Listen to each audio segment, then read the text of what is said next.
Hello again, everybody. Uh, Today I'm going to talk to you about when I was in law enforcement. This was probably about 1993, maybe 1994. Um, I was actually assigned to a federal task force called Weed and Seed. The Weed and Seed unit was um, was actually a grant from the federal government for local agencies to target the high crime areas within their organization. Um, the weed and seed was supposed to be you weed out the bad element of the community, and then you seed it. There are civilians that worked that weed and seed unit as well. They worked with the social uh, organizations. They just try to put things into the community, children programs, GED programs, other things to try to turn that area over from a crime infested area to a decent place, for people to to live and work.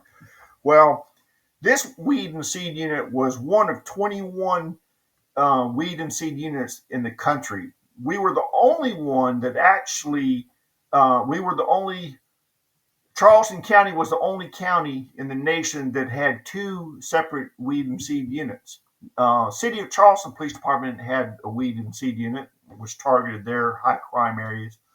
And then we had four North Charleston police officers and two Charleston County deputies that were assigned as six law enforcement personnel in this weed and seed unit. And the target areas incorporated certain areas, neighborhoods that was not in the city of North Charleston. Now, um, municipal police departments, they only have jurisdiction within the city limits, whereas a county deputy has jurisdiction in those city limits as well as any place in the county. Well, to give us authority and jurisdiction to work some of these neighborhoods that was not in the city of North Charleston, the sheriff at the time, Al Cannon, he was actually the first chief of police that I worked for in North Charleston back when I started in 1987.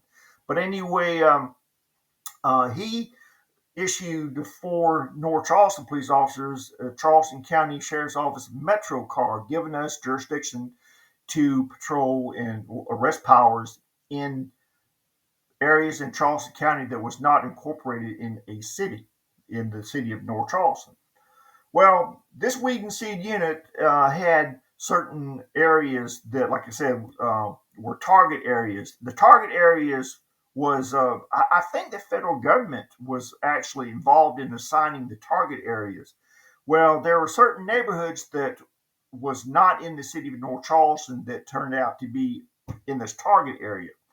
Some of these neighborhoods was Winslow Heights, Union Heights, Ackaby, Dorchester Wayland, and maybe there's a couple more. But anyway, so this story is actually related to a certain intersection in Union Heights. It's called Cosmopolitan and Echo Street, and it was a neat neighborhood. It's a very old neighborhood, but all the streets were named alphabetically. So if you had to call for backup somewhere, you say what street you on, and you knew how far you need to go down to turn. There's a lot of one ways in there, one way streets, but there's Arbutus, Buchanan, Cosmopolitan, Echo, Delaware.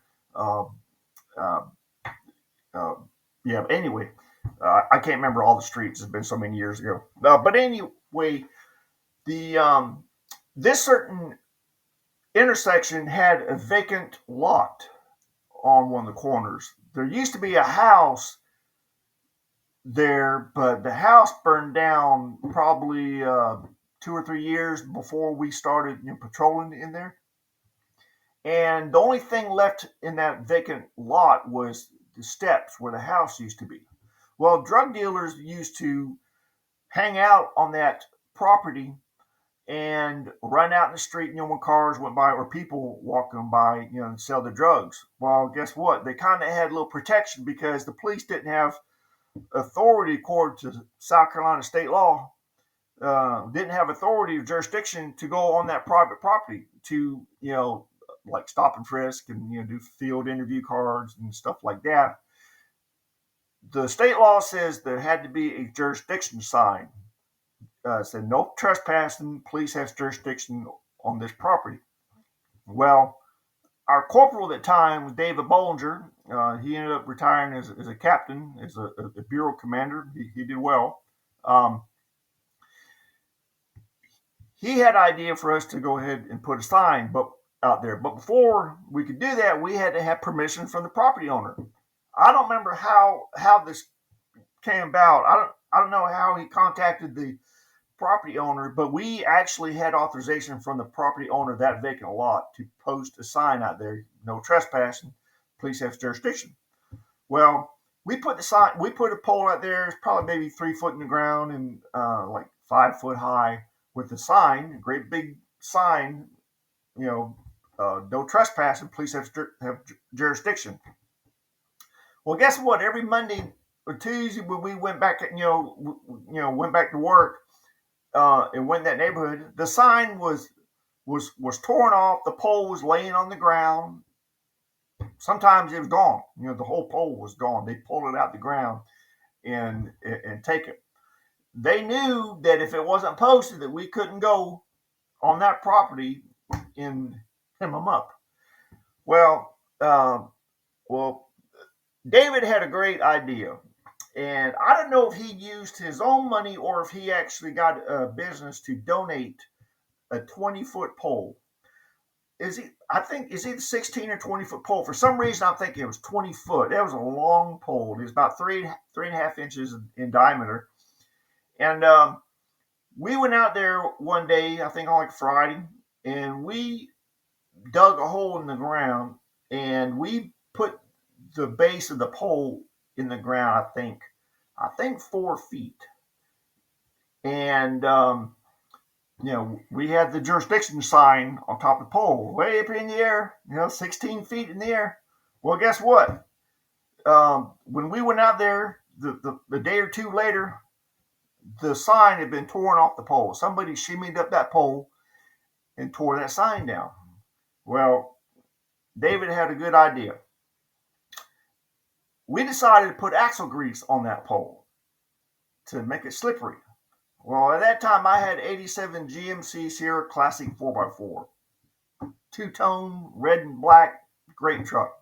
I loved it. It would eat up some starters, though. But anyway, I went and got the truck, and we got the axle grease, and I got in the truck, and I shimmied up. I was like 150 pounds back then. Couldn't do that now.